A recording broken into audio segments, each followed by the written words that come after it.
we are coming to today's main event, the panel discussion.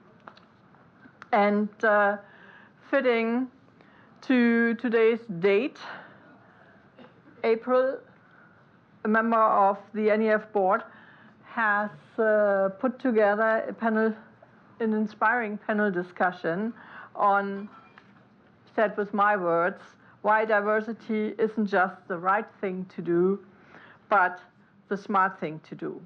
So expect insights, real talk, and maybe a few surprises. May I ask April and our three panelists take the stage. All right, thank you. Thank you, everyone. Come on up. Come on up. Wow, what a nice evening.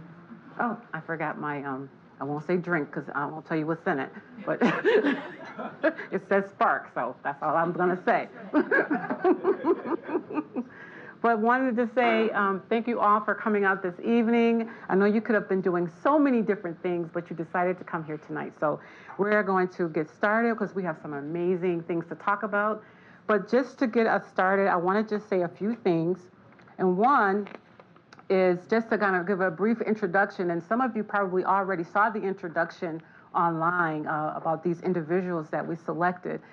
And boy, oh boy, was it hard. Oh my gosh, trying to really get these people locked down to say they're committed to coming. But Monsieur, like the French word, he's with 100 Cups. 1 million cups. 1 million cups. Yes, 1 million cups. I go there every Wednesday, and he's always there. But he has a consulting company. Amazing person when it comes down to strategic growth and strategy. He's shown me so many things. This guy is definitely a person you want to definitely connect with and meet. And Dr. Nancy Wayne, I met her at a nonprofit event some months ago, and she's a scientist and a brilliant mind. And I was like, you would be perfect for this panel. And then, of course, Wanwoo Lee, and he's a part of the Song Real Estate Development. He teaches at the University of Michigan on real estate development. And there's just so much talent and diversity and different perspectives on this panel that I want you all to experience. Not only that, but if there's a question that you all have or a concern or an experience that you want to share, please allow us to talk and dive deep into this discussion. We live in an unrest, uncertainty world. I'm aware of that. And of course, those things can affect the way we perceive things. And so with that being said, I wanted to have a context for our meeting or our discussion. And in the context is just to encourage a better understanding of culture, of inclusive cultures, and how that understanding builds growth in your business and awareness in your business. So it is just something to be encouraged by. We're not trying to hurt anyone. We're not trying to make anyone feel bad. That is not the purpose of our conversation. So with that being said, I would like to definitely start with asking questions. And there's no particular order, but if you feel compelled to talk about something from your experience, I would like you to do that. So there is a mic there. And let's start with the first question. So the first question that relates to this, and I am going to use my glasses because it's that time in my life that I have to do that. I have to use glasses. Okay, so beyond the optics of what does it really mean for a company to move from diversity as a checkbox to inclusion as a business driver? So any one of you can answer however you feel. Go ahead. I'm already holding the mic, I guess. So like, why do you think the difference between diversity as a checkbox? Like, okay, we are diverse, so as a checkbox. I think it starts off with thinking of it, that's where all the hype comes in, is when it becomes a checkbox versus if it becomes an operating system, it really becomes a foundation for innovation. It starts being inclusive in every context of the business, and that's when you really get into having different perspectives, having different criteria, having different people in the room, having different voices that kind of alleviate a lot of the pressures of market expansion, product development, customer client and facing interactions. So that's really what changes the entire paradigm of every context and conversation within the company of itself. Thank you. So I'm from the world of higher education, and there was a point in time up until recently when DEI was something that every college and university had, either embedded in every department, every school, or university-wide. That's pretty much come to an end. Funding has ended. But I was a consultant for dozens of universities. And I always asked the people who had brought me in, what's your budget? Okay. That's when you know, okay, if your organization cares about anything, they will provide you with a budget and staffing that is commensurate with the job. And changing culture is huge, and it's complicated, and that's what needs to be done at, white dominant organizations. They were underfunded, they were understaffed. It was a checkbox. Thank you for that. I think both were great responses. To add on to that, I think equity has to do with reducing distance of power. This is something Doug says all the time. And I think it comes down to who's in the room when it comes to policy making, of structure, organizational structure, KPIs, OKRs. Do they actually reflect the kind of embodied kind of values of diversity and inclusion? So I think similar to your answer, it's not cross-sectional. It's not like a training that you do and you're like, I'm done.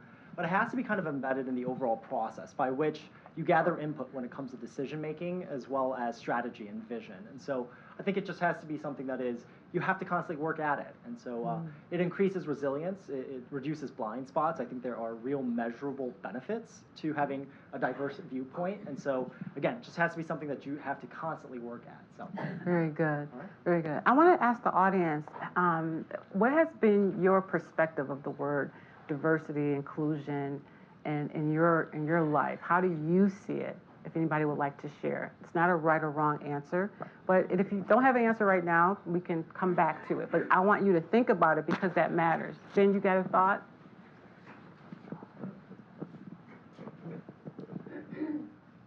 I got pretty lucky growing up that my mom actually deliberately put me in a charter school so that I wouldn't be in my local town because it was like 98% white. So growing up, it just seemed normal to me, and I still to this day can't really understand on a just moral level why people would be opposed to it. It doesn't make any sense to me. Now that I understand historically and culturally, I know why it happened. But in terms of mindset, it just seems like such a no-brainer. Right. Thank you for that. So my question in that case, I know this wasn't really a question, what do you think psychologically is that barrier that other people have? Because I can't even really comprehend it, and I want to, because if you don't understand something, you can't change it. Exactly. Exactly. Go ahead. I read a book recently. I forgot the author, but the name of the book was Caste. And the author's premise is that a lot of this prejudice happens because people want to feel better than somebody else. And so they use this historical pretext. They go, look at my skin color, I'm better than that. And her belief, her thesis, is that's where a lot of this crap comes from. Okay. The author is Isabella Wilkerson. Thank you. There you go. There you go. I'm hoping that, one more question in the back. Oh, it was a response to DEI in the context of a corporation. Okay, can we get you a microphone? And then Diane, I want you to do a quick one. First off, I just wanted to say thank you to everyone who's participating in the panel. It's a relevant topic. I was fortunate enough to work in energy prior to what I'm trying to pursue now, and worked in international oil and gas to start my career. The company I worked at valued very much the diversity of its workforce with 151 different nationalities represented. Wow. And from that, funded many different inclusion groups, and also held an annual multicultural event at the office I worked at least. And so I've found in my personal experience that diversity of cultural background, beyond just diversity of thought, really contributes to just leveling the playing field, I think, for individuals to understand how different communities might view the world and different problems. And so I just wanted to contribute that. Thank you so much. That's very nice. That's very nice. Anyone else? One more. I need to have you guys up here. My gosh. Go ahead. Thank you for having me. You're welcome. Yeah, when I started my packaging business in 1992, I could not find anybody. The minimum wage was $6 an hour. I was offering $10 an hour, full benefits, and I could not find anybody. So what I did, and diversity is number one. It always will be and should be. Looking for people, I resorted to picking the people off the streets at 8 Mile and I-75. And basically, I would talk to them, and as they were walking, I said, "Do you want a job or not?" And then they said, "We're interested." So what I did was I gave them $2, one to get to my shop, my card, and another $1 to get home. So basically, they started to trickle in, and basically I had the same pitch. I said, I need you, I'll teach you, I don't care what you've done, where you've been, we were starting over, let's get started, I believe in diversity, I believe in you. Meet me halfway and we'll be successful. So I got a group of people from the streets, and I talked to my wife, I said, we gotta match this up. I said, I'm gonna get some people that have some experience. So I went to an employment agency. So I said, I'm going to have one-on-one, one from the street, one from an employment agency, and they'll work together. And then I started filling with other people that were drug addicts, beaten down, lost their jobs, families, down and outers, and I brought these people in together. And I had as many as 20 people there after 5 years, what have you. And the number one thing is that we were successful and are successful because we learned to work together. Wow. And management was key to make that happen, and we did. They were self-motivated, they cared, we got it out the door, and that was the best time in my life. God bless them. Can we give them a round of applause? Yes. Okay, Diane. And then we're going to go to our next question. That's a rough one to follow. It is. So I wanted to double click on some of the things the person over there said, and that is diversity of thought. And so getting together people from very different walks of life, and I think that might be the common tenor actually of everything people said in the room. It is get diversity of thought and of background. It is diversity of experiences, and that comes in many different ways, and especially in a changing world and in a very unplannable world in many ways.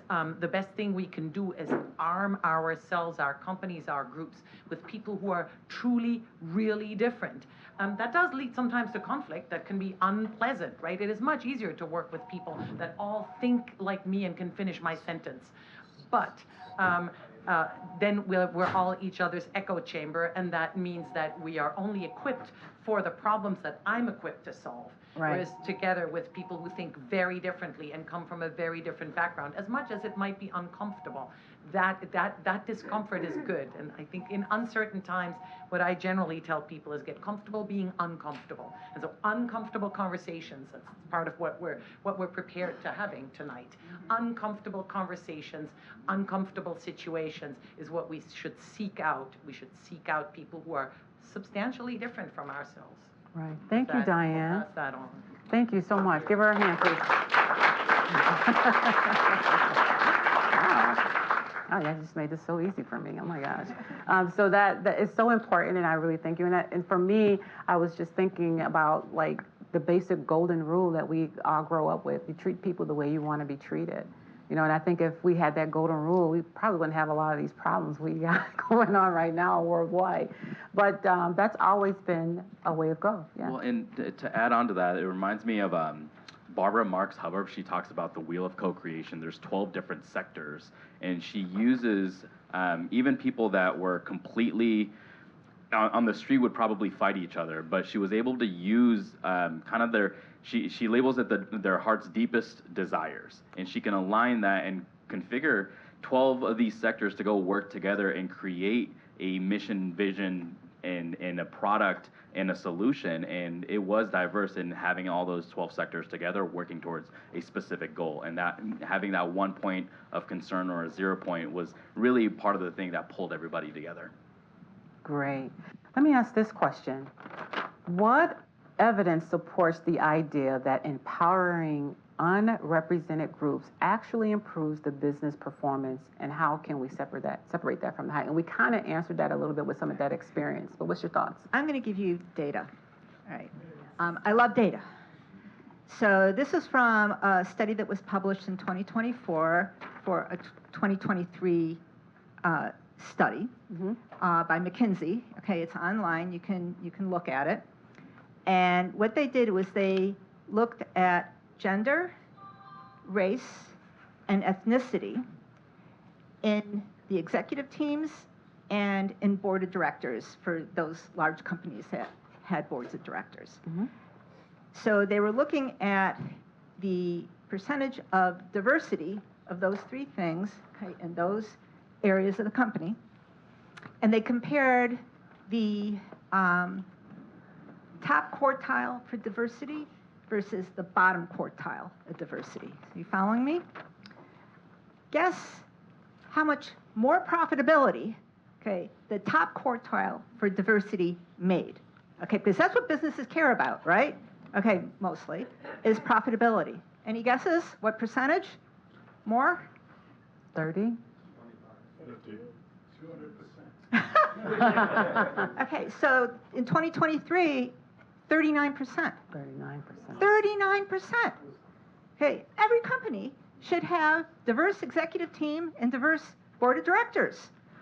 This is data that we've actually known for a long time. It's just been getting better and better and better with every year that McKinsey has been doing this study. So it's, that begs the question, why? Why so slow to diversify? That's a good question. Can I be the devil's advocate? Absolutely. So Get a microphone so we can hear you. So was the increase in profitability after the diversity, or was it because of the profitability that the diversity happened? That is a great question, and because it was a survey, they don't know, right? But there is this association, right? So correlation doesn't mean causation, but there is that correlation, and it's interesting, right? So what if it was causal, right? Would you take a chance in diversifying your executive team to be able to be more profitable? I mean, we know from other studies that have been done, okay, aside from the McKinsey study, that when a company does diversify, their profitability does improve, okay? There are other things that were improved, if you don't mind me talking about this. Okay, so there's been a lot of studies that have shown that if you have a female CFO, okay, you have a more ethical business, and they're less likely to get into legal trouble, right? So something to think about. Less likely. Sorry for all of you guys out there who are CFOs, but this is the data. Less likely. You can tap into your feminine side, perhaps, become more ethical. The other thing that was really interesting in this study that was done by McKinsey is that the more diverse companies, they were more involved in their communities. Okay, in terms of going out there and volunteering and donating. So there's, a lot to be said for diversifying, the people at the top, and hopefully that trickles down to, right down to the foundation. Go ahead. I'll add to that. I'm going to take a slightly different angle at this, and I think it has to do with language and how different, we have lexicon, we have syntax, right? So we have grammar and we have words. And the way that we conceptualize certain things, I think when you have a diverse group of people that speak, for example, different languages, the concept of soul, compassion, there's different ways within languages to kind of understand the thing. So when you, the same concept, but slightly in different ways, I think when you have a diverse group of people, you have again, different ways of looking at the same problem. And I think one of the things, I was just mostly recently in Germany and Switzerland, and one of the things that I remarked at was how close actually all of these countries are, right? And they have so many different people speaking Swiss German, as well as just German, Spanish, French. And, you know, I was climbing a mountain and found all these people speaking different languages. We got into talking about what it means to conceptualize a problem in different languages. And I think that continuing to have diverse viewpoints and celebrating the different cultures increases the likelihood that you're going to approach the same problem differently. I think that you have a broadening of the way people think about the concept of soul or love, things of that nature. And then I think lastly, there is an element of increased risk-taking when there's a safe place, that you truly harbor a place of inclusivity and safety, right? And the world is all about navigating risk-reward paradigms. And I think that with a more inclusive culture, you have greater risk-taking, knowledge is shared more freely. And so I think that is incredibly important for us to continue to really press as a value add within diversity. Can you help us with this question? And how can companies create environments where diverse voices are not only heard, but are trusted to influence strategy and lead to with authority? And kind of you were just talking about. What are something that they can actually do today to start? Sure. Okay, gotcha. Well, I think it has to actually to do with, I think leadership permeates from every single level of the company. So it's, we used to say, hey, there's an org chart, there's a CEO, right? Like flip. And then it's like flip it upside down, because like the CEO's job is mostly to provide resources and the ability and the wherewithal to every single other person to be able to enable to do their jobs effectively. I think that having a diverse C-suite is incredibly important. We also need to have that diverse voices be represented within the policy making. And we talked about reducing distance to power, and I think that is an incredibly powerful thing. To have founders and C-suites and execs that represent the kinds of customers they have as well, right? And so it helps you to understand. So I think it's about, again, reducing distance to power. So, and having, distance of power. Yeah. Yeah. Anything to add? We do have a comment. I'm just going to. Yes. Okay. Go for it. I just have to add on to that, a really big question based on observation. One, it's Juneteenth, so happy Juneteenth. Yeah. Everybody celebrates. I'm also a part of the LGBTQ community, and happy Pride Month. I haven't really seen anything from NEF celebrating these occasions. So my question is, do you think celebrating things that are important to minorities is a part in inclusion? And where's the line that you draw that it goes to non-professional based on sort of history and observation? So I spent 28 years at UCLA, and we celebrated everything. You know, we celebrated Pride Month. We celebrated Women's Week. You know, and we celebrated February, where Black history was being taught across campus, and it wasn't just minority people who got involved with that. It really enveloped everybody.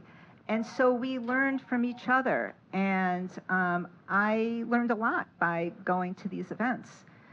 Now, UCLA is a huge campus. There's 90,000 people on it, right? Yeah, but you didn't really answer my question in terms of, one, you haven't really celebrated it in this space. Oh, in this space, okay. Also, for smaller companies or other companies, I mean, UCLA is a public institution, so they're going to be celebrating those things. But what about private? Right. So I can't speak to that because I've never been involved in a small private industry, but maybe somebody else can. Allow me to ask you, what do you think that people should do that may have a different opinion or perspective on that, and that they may not want to be necessarily political about something, or yes or no about something? They may want to remain neutral. So how do you help them to still appreciate what you're trying to do? Yeah, well, I'm throwing it back at you because maybe you can give us an answer to that, because they may not know the answer. So what do you think could help with that? Or anyone. It doesn't have to just be you. Anybody think like... celebrating when there are moments such as Pride Month or Juneteenth, like starting the talk doing that, or starting the meeting with something like that, just so people that are a part of those communities feel like they are seen. I understand. I really do understand that. What else can we do to help that inclusion? Because someone gave me an example of inclusion, and I know we may have our own interpretation of inclusion, but one professor I was talking to about this, he said, let's say you had a person who had a wheelchair, and they were trying to see a game, but the wheelchair is low. So inclusion would allow them to have someone lift them up so that they can see what's going on. And so inclusion can be something like that. Like, you want people to see you and see what's going on from your perspective, and still be able to support you, help you, and guide if that's the case. So absolutely, absolutely. If that is something that you want to have happen and you want to see, then your voice can be heard. So this includes everyone. And I think we all have ways of saying whether we will be involved with something that's personal or culturally inclined. I'll share this with you, and you can tell me what you think. I was meeting with a client at a coffee shop, and she was female, and her husband, who was a female, came and kissed her. And she said, "Hey, baby." Well, I was like, oh my God. But not like that, but it was like, that's her culture. That's what she was doing. But in our culture, does a husband and wife come to a business meeting and kiss each other? No. So if you're going to include something in your culture, you kind of got to understand the norms of a culture so that the boundaries that are set before people are not offended. And not being judged, but not offended. So absolutely. Your thought? Oh, sure. Oh, I was just going to say, happy Pride Month and happy Juneteenth. I think it's important to celebrate. Life is hard, right? Life is hard already. Starting businesses, it's a hard thing. We should celebrate successes as well as the difficulties. So, happy Pride Month and happy Juneteenth. So, a question. As I think about the situation, it got a lot of bad rep because when DEI was a checkbox, people were hired just to fill the role, and we saw implications of that in certain issues. So, how do you convince a company that putting a lot of people with different cultures together, although it's more advantageous to have strategic thinkers from a different background and all those things, how can they overcome the different ways of seeing the world? Like he's saying, that's his way of seeing the world. You have your way of seeing the world. All these people have their own beliefs and their own ways of seeing the world, and yet you're asking them to work on one issue together like one hive mind. So when these companies, when they look at profiles of people and they hire based on what they can do, how they think, how should they, one, analyze their candidates, and two, how do they overcome those barriers more effectively and efficiently so that doesn't occur? That's a good question. Thank you for that. Yeah, I think that's a great question. I'll start us off on that. I think it's common that when you say DEI, you think, are we going to lower the bar? And I don't think that's it at all. I think we're just widening the lens, right? It's like aperture. It's like we're just going to take a larger look at the field. And I think a lot of it also has to do with creating the spaces for people to succeed, right? It is about, I'm going to take it from a commercial real estate perspective, right? You want to create spaces where people can have collisions. That's one of the things I have, with respect to like Zoom, for example. It's like when the meeting's done, you hang up. But really in person, you have that kind of like 2 minutes where you're kind of like walking away, right? You can call it the water cooler chat, right? We have to create more diverse collisions, whether intentional or accidental. Actually, Mark and I had this conversation last week about like, is it intentional? Is it accidental, right? But I think that what it comes down to is we are looking to broaden the lens, not lower the bar. And I think that is an important thing for companies to really kind of gravitate towards, that we are looking to create accidental and intentional collisions that create innovative and creative responses to the same stimuli/problem that is to be solved. So structurally, I think there's obviously lots to handle, but again, we're not lowering the bar, we're just widening the lens. Yeah, I love that what you just said. A little bit of tension and friction is actually a good thing. It's really good for sparking new ideas, new ways of thinking. but it can easily move over the edge into something unproductive and nasty. And so that's where a really good manager or supervisor who's really great at communicating and becomes almost like a therapist for the group is needed. And it's not just part of like the resourcing of the talent, it's the empowerment and the systems behind it. So that culture has to be embedded within each aspect of it. And going back to power, or trust is power, and so empowering the diversity is a part of that system and the culture of that company as well. Bill? Yeah, just a thought, because a lot of the focus of our enterprise forum organization is startup companies, which are by definition small groups. Yes, small groups of businesses. I mean, it's good to have the ability to see your failings, because you're going to fail. Exactly. But how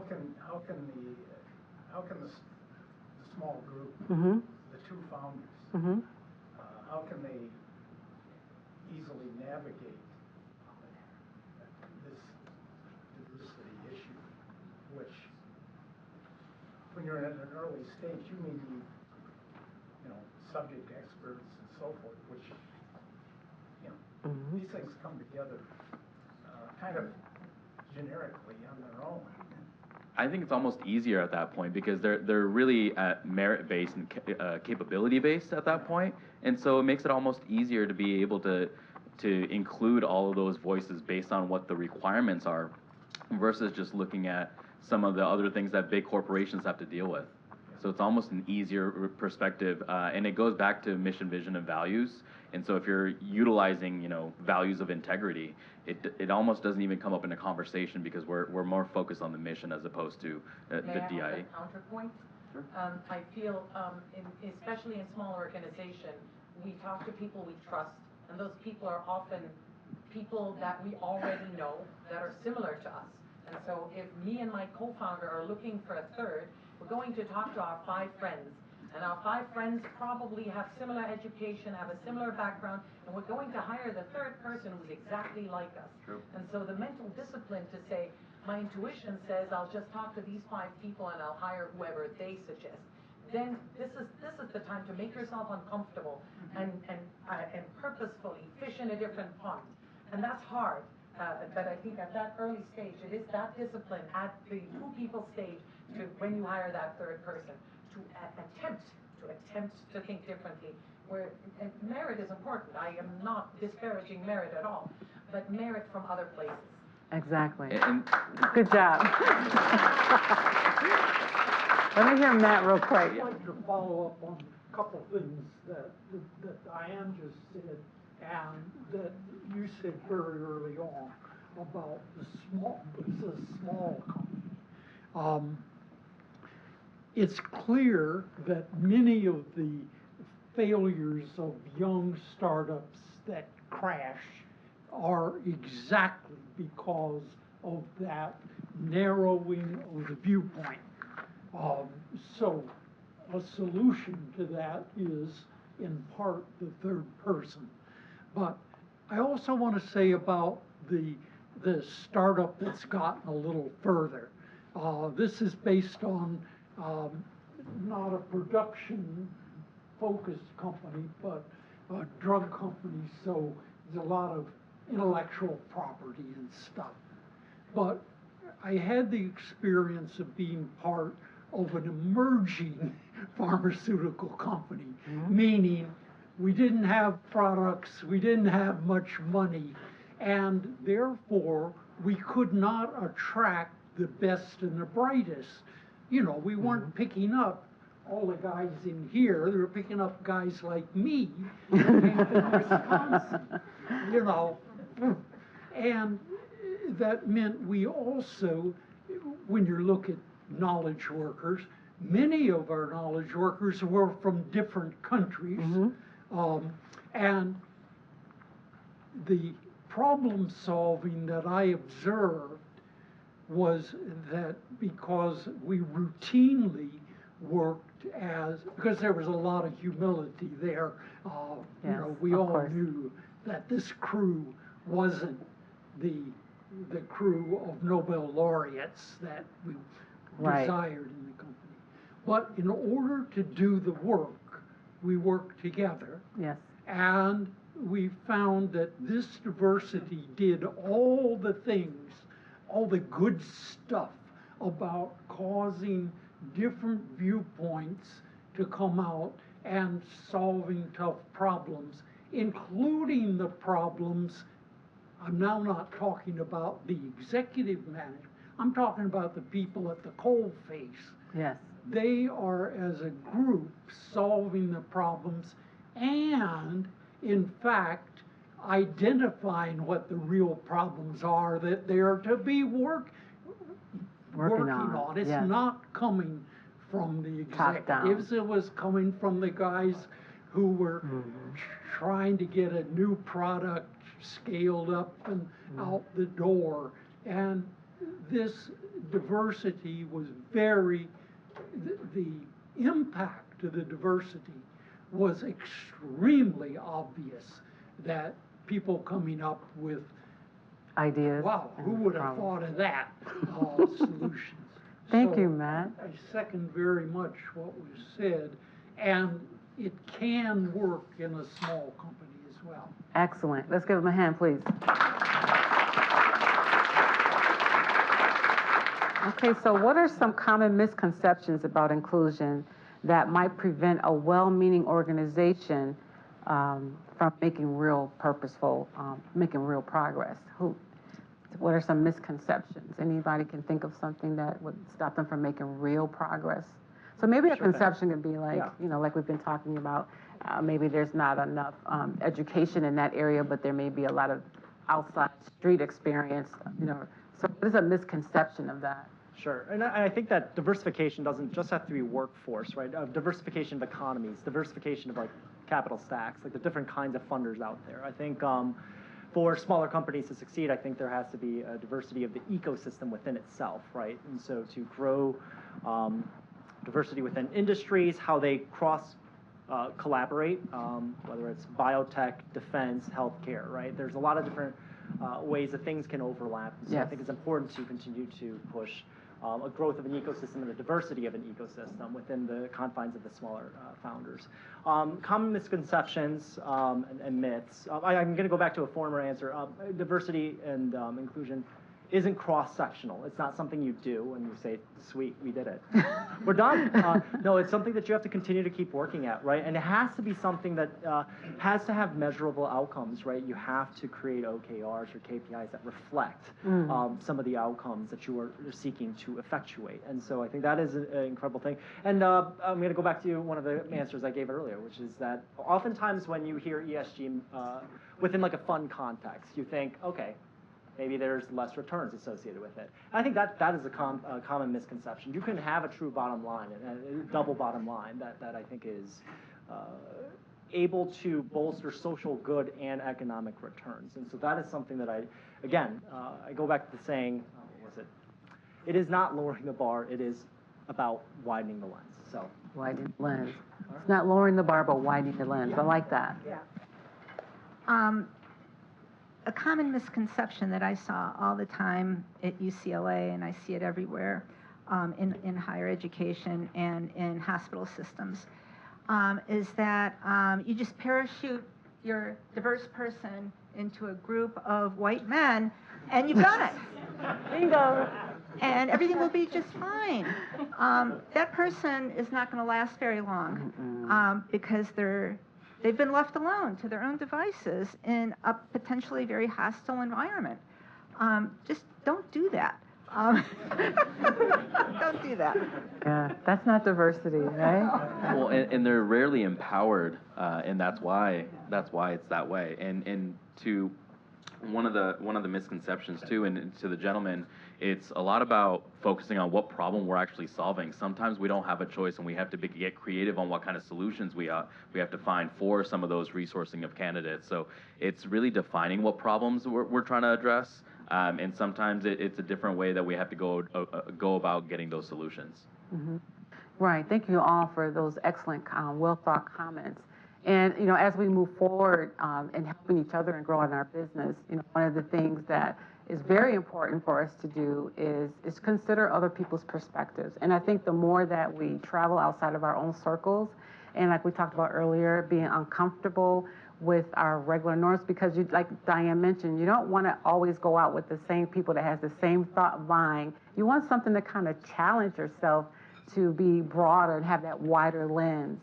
So how do you think you can get that wider lens if you're always with the same individuals in the same kind of group setting?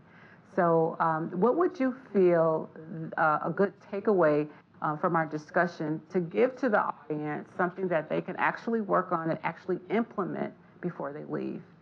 I think to your point, widening the radar is really about risk signaling. I mean, you're really being able to see different things in different perspectives, and especially with different people in the room, you're able to catch a lot of things that might have gone under the radar if you didn't have those different shared perspectives. So that alone in and of itself, just take your positioning one step to the left or one step to the right, gives you a lot more of risk aversion automatically. So piggybacking off of what Diane said, embrace discomfort, right? You got to get comfortable with being uncomfortable, because that's how you grow, right? That's how you learn. I would say recognize context, recognize systemic impacts of racism that's deeply rooted in our systems, whether it's access to education, nutrition, housing, finance. We live in a society that has deeply rooted systemic inequalities, and that we have to be conscientious of that context when we are engaging with others, that it creates a disparate playing field.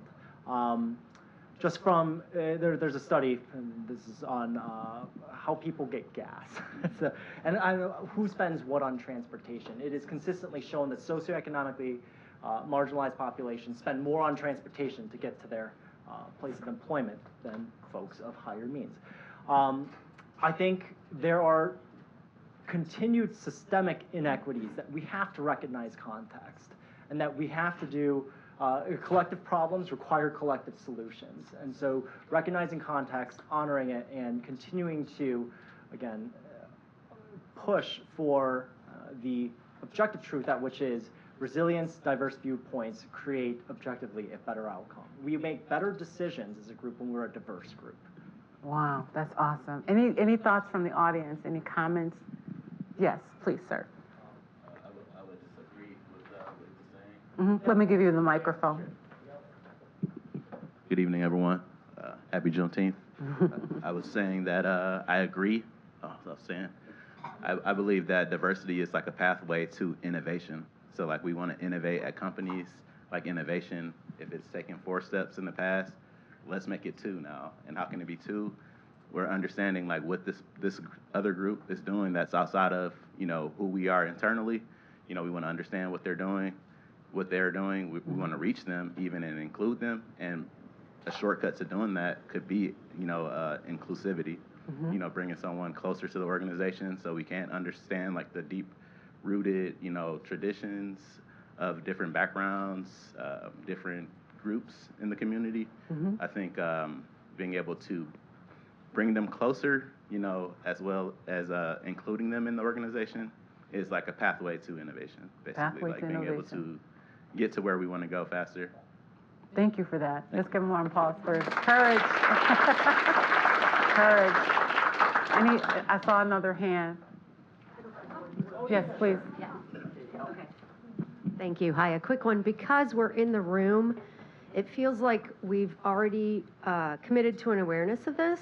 And so I would encourage everybody to go out and set yourself a number, whatever it is, 5 opportunities to identify the person in the room that doesn't have a voice, who is not seated at the table, draw them in, bring them out, give them their voice. I feel like that's our responsibility following a great discussion like this. So thanks to the panelists and thanks to April. Thank you. You're welcome. All right. Well, if there's no other questions, I am ready for another glass of wine. Yeah. But I want to make sure, I want to thank everyone for coming out, sharing our thoughts, allowing us to express our feelings, and having this discussion. And hopefully we'll have another one that will help, and maybe some success stories that has come out of this, all right? So thank you so much.